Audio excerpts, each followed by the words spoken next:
Assalamualaikum warahmatullahi wabarakatuh. Kami dari kelompok 12 akan mempresentasikan tentang kebijakan fiskal Islam yang beranggotakan saya sendiri, Reza Febriani, Dia Mumpuni, Ainul Mardia, dan Filia Unggana Putri. Materi pertama akan disampaikan oleh Dia Mumpuni. Pengertian kebijakan fiskal Islam. Kebijakan fiskal atau yang sering disebut sebagai politik fiskal bisa diartikan sebagai tindakan yang diambil oleh pemerintah dalam bidang anggaran belanja negara yang dimaksud untuk mempengaruhi jalannya perekonomian. Anggaran belanja negara terdiri dari penerimaan dan pengeluaran.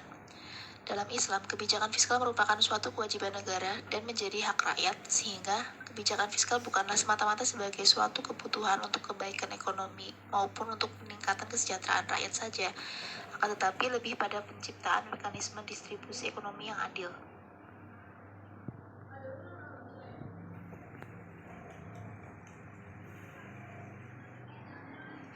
Sejarah kebijakan fiskal Islam.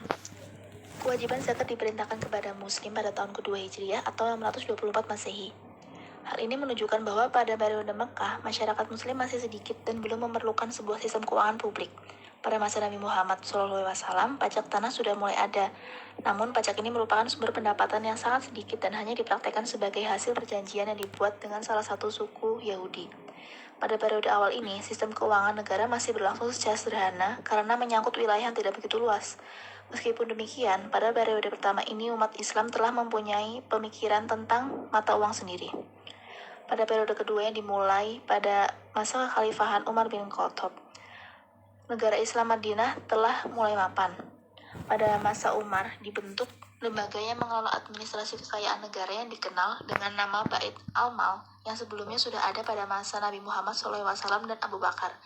Secara konseptual, Bait al-Mal tidak dipahami sebagai bangunan fisik, akan tetapi lebih sebagai tujuan. Artinya, Bait al-Mal lebih sebagai institusi yang abstrak.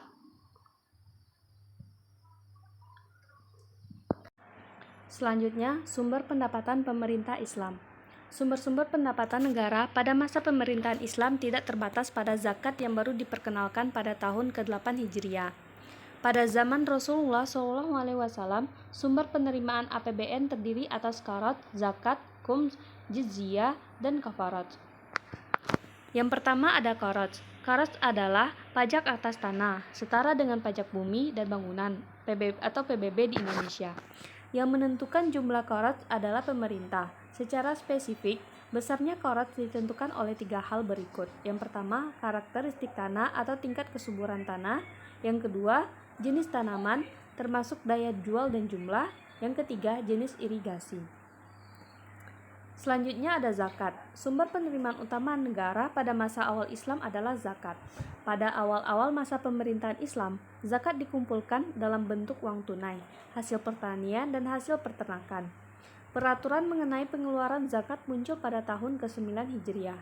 Ketika dasar Islam telah kokoh, pada masa permulaan Islam, zakat ditarik dari seluruh pendapatan utama yaitu perdagangan, kerajinan, pertanian, perkebunan, dan peternakan.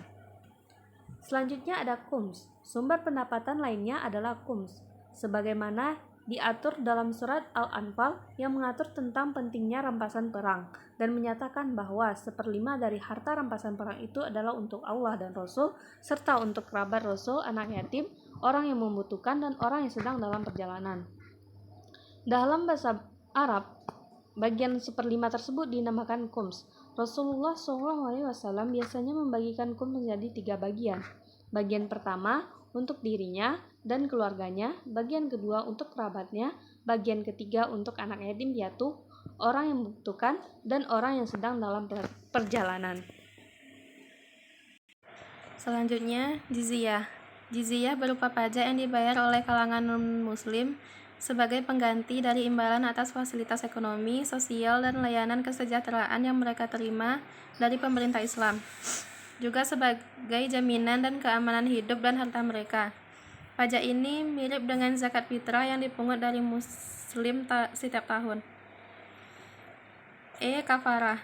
Kafarah atau berupa denda yang dikenakan pada seorang muslim ketika melakukan pelanggaran. Denda dibayar dalam bentuk tunai atau bentuk lain. Tujuan kebijakan fiskal Islam. yaitu untuk menciptakan masyarakat yang didasarkan pada keseimbangan distribusi kekayaan dengan menempatkan nilai-nilai material dan spiritual secara seimbang. Kebijakan fiskal lebih banyak peranannya dalam ekonomi Islam dibanding dengan ekonomi konvensional. Instrumen kebijakan fiskal Islam. Struktur APBN dan kebijakan yang diambil pada zaman pemerintah Islam ditopang oleh sejumlah instrumen kebijakan fiskal, yaitu yang pertama, peningkatan pendapatan nasional dan tingkat partisipasi kerja. Untuk meningkatkan pendapatan nasional dan partisipasi kerja, Rasulullah SAW menerapkan kebijakan sebagai berikut. Yang pertama, mempersaudarakan kaum muhajirin dan dengan ansor.